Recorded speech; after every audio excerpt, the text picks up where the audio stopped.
Hello, it's Denise from the Kitchen Garden Homestead, and today's episode is all about the prepper pantry. It's funny, isn't it? We call it prepping today, but when I think back to how my grandparents lived, this is pretty much how my grandma's pantry used to look. It was full of homemade preserves, dried goods, you name it, it was in the pantry.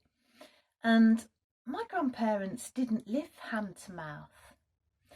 And for me, that was the motivation to start my pantry. I wanted to get back to basics and I wanted to live a more self-reliant life. I didn't want to be dependent upon what was at the supermarket on a week-to-week basis or the fluctuating prices of those things. So for me, having my pantry is as much as anything about locking in prices. I can look out for a bargain. For example, my favourite coffee, when that's half price, I buy it and I buy a lot of it and I put it onto the shelf. Well, you might say, well, how can I afford to do that? But the thing is, I am spending money usually on a weekly basis, but I'm well enough stocked that I'm not having to rely on that weekly shopping to feed us that week. So I've got into the habit now of my weekly shop being a bargain shop. Similarly with my instant coffee, much of the coffee that I have on my shelf cost me half the price of today's price, yet it's still in date. So I'm kind of locking in that price tag, and that makes good economic sense. When I first got into the idea of having a pantry that lasted with food that lasted me for a couple of months instead of a week, I used to buy regular size items from the supermarket, and this is some wholemeal bread flour. I got really hooked on the idea of being self-reliant on one particular item at a time. So rather than, it's a bit daunting, isn't it? I'd absolutely love to build up my pantry so that I had a year's supply of everything. But instead of trying to tackle that, because it was just too much to get my head around, I thought, what about having a year's supply of one item? And I thought, well, what do we really rely on when it comes down to it? What's the one thing that we really rely on a weekly basis? And for us, that was bread. We have sandwiches for lunch. At a push, you could have beans on toast for supper. It's a real staple. So I thought, how about having a year's supply of bread? Well, that'd take a lot of freezers, a year's supply of shop bought bread. So I thought, I'm going to have to learn to make my own bread, and that's exactly what I did. And then I worked out, well, how many loaves of bread do we need a week? And for us, there were only two of us. It was 2 loaves. So I thought, well, how much flour do I need to buy in to be able to have a year's supply of bread?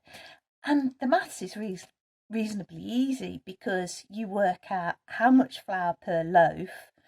For me, it's 2.5 pounds of flour for 2 loaves of bread. So that's 2.5 pounds of flour times 52. And that's how I worked it out. And at first I thought, well, that's a lot of bags like this. That can't make good economic sense.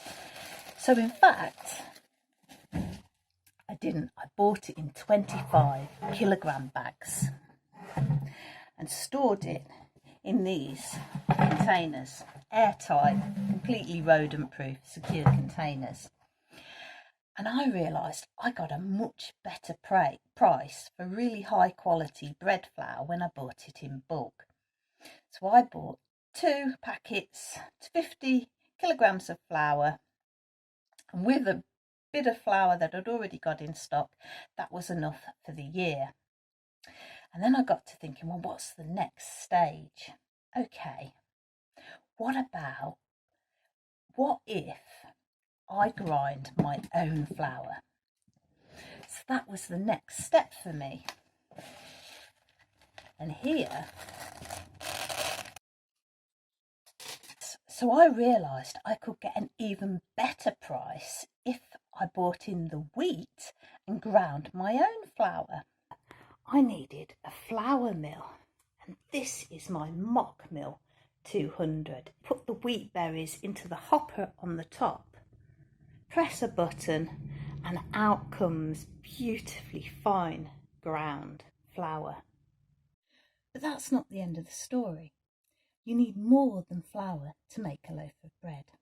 I use approximately 2 tablespoons of sugar per batch for 2 loaves.